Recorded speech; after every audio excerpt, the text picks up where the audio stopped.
നമുക്ക് CPT-യിൽ അനസ്തേഷ്യയിലെ കുറച്ച് questions practice ചെയ്യാം. സോ ഓൾറെഡി നമ്മൾ അനസ്തേഷ്യയുടെ ഒരു ടൈം അല്ലെങ്കിൽ ടൈം യൂണിറ്റ് കണ്ടുപിടിക്കുന്ന ക്വസ്റ്റ്യൻസ് ചെയ്തിട്ടുണ്ടായിരുന്നു. ഓക്കെ, നമ്മൾ അനസ്തേഷ്യയുടെ ടൈം യൂണിറ്റ് അല്ലാതെ നോർമൽ ക്വസ്റ്റ്യൻസ് ആണ് നോക്കുന്നത്. CPT-യിലെ ചാപ്റ്റർ ഗൈഡ് ലൈൻസ് കുറച്ച് തറവിൽ അറിയാവുന്ന ഒരു വ്യക്തിക്ക് അറിയാം. പേഷ്യൻറ്റിൻ്റെ ഏജ് 1 വയസ്സിൽ താഴെയോ 70 വയസ്സിന് മുകളിലോ ആണെങ്കിൽ നമ്മളൊരു ക്വാളിഫയിങ് സർക്കംസ്റ്റാൻസസിലെ കോഡ് അഡീഷണലി ആഡ് ചെയ്യേണ്ടതുണ്ട്. 99100 എന്ന് പറയുന്ന ക്വാളിഫയിങ് സർക്കംസ്റ്റാൻസസിലെ കോഡിൽ ക്ലിയർലി പറയുന്നുണ്ട്, anaesthesia for patient of extreme age younger than 1 year and older than 70. അതുപോലെ തന്നെ കോഡിൻ്റെ തൊട്ട് താഴെ പാരന്തസിസിൽ കുറച്ച് കോഡ് പറയുന്നുണ്ട്. ഈ കോഡുകളുടെ കൂടെ 99100 കൊടുക്കാൻ പാടില്ല എന്നാണ് കേട്ടോ. ഓക്കെ, അപ്പോൾ നമ്മൾ പറഞ്ഞുകൊണ്ടിരുന്നത് younger than 1 year and older than 70 ആണ് പേഷ്യൻറ്റിൻ്റെ ഏജ് എന്ന് ക്വസ്റ്റ്യനിൽ കണ്ടാൽ, അനസ്തേഷ്യ പ്രൊവൈഡ് ചെയ്യുന്ന പേഷ്യൻറ്റിൻ്റെ ഏജ് എന്ന് കണ്ടാൽ അനസ്തേഷ്യ കോഡുകളുടെ കൂടൊപ്പം നമ്മൾ എന്തായാലും 99100 എന്ന് പറയുന്നൊരു കോഡ് ആഡ് ചെയ്തിരിക്കണം. സോ ഈ 99100 ആഡ് ചെയ്യാത്ത പക്ഷം ആ ഉത്തരം എന്താണ്? റോങ് ആണ്. ഓക്കെ, അപ്പോൾ നമ്മുടെ ക്വസ്റ്റ്യനിൽ 94 ഇയർ എന്ന് പറയുമ്പോൾ എന്തായാലും നമുക്ക് ഉറപ്പാണ് 99100 എന്ന് പറയുന്ന ഒരു ഓപ്ഷൻ അതിൽ ഉണ്ടാവണം എന്നുള്ളത് അല്ലേ. അപ്പോൾ നമുക്ക് എ ആൻഡ് ഡി എലിമിനേറ്റ് ചെയ്യാം. കാരണം എയിലും ഡിയിലും 99100 എന്ന് പറയുന്നൊരു കോഡ് ആഡ് ചെയ്തിട്ടില്ല.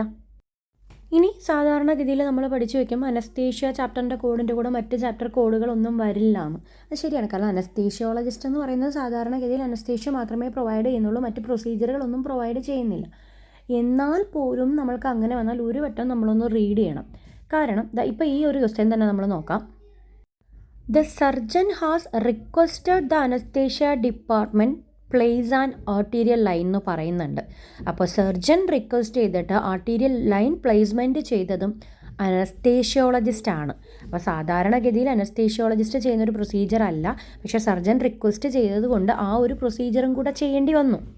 അപ്പോൾ ഇവിടെ കോഡ് ചെയ്യാൻ ചോദിച്ചിട്ടുള്ളത് അനസ്തേഷ്യ സർവീസുകളാണ്, അല്ലെങ്കിൽ അനസ്തേഷ്യോളജിസ്റ്റിൻ്റെ സർവീസുകളാണ് കോഡ് ചെയ്യാൻ ചോദിച്ചിട്ടുള്ളത്. അപ്പം നമ്മുടെ ഈ ഒരു ക്വസ്റ്റ്യൻ പ്രകാരം അനസ്തേഷ്യോളജിസ്റ്റിന് അനസ്തേഷ്യ കൊടുത്തു, അതോടൊപ്പം ആർട്ടീരിയൽ ലൈനിൻ്റെ പ്ലേസ്മെൻറ്റ് ചെയ്തു. പേഷ്യൻ്റ് 94 ആയതുകൊണ്ട് തന്നെ 99100 എന്ന് പറയുന്നൊരു ക്വാളിഫയിങ് സർക്കംസ്റ്റാൻസസിലെ കോഡും നമ്മൾ ആഡ് ചെയ്യണം. അപ്പോൾ നമുക്കിവിടെ ആൻസർ വരുന്നത് ആൻസർ ബി ആണ്. എന്താണ്? അനസ്തേഷ്യ പ്രൊവൈഡ് ചെയ്തു എന്നുള്ള അനസ്തേഷ്യൻ്റെ കോഡ്, ആർട്ടീരിയൽ ലൈൻ പ്ലേസ് ചെയ്തു എന്നുള്ള 36620 ആൻഡ് പേഷ്യൻറ്റിൻ്റെ ഏജ് 94, അതായത് ഓൾഡർ ദാൻ 70 എന്ന് കാണിക്കുന്ന 99100. ഓക്കെ, ഇത് നമുക്ക് നെക്സ്റ്റ് ഉള്ളത് ഡയറക്റ്റ് ക്വസ്റ്റ്യൻ തന്നെയാണ്.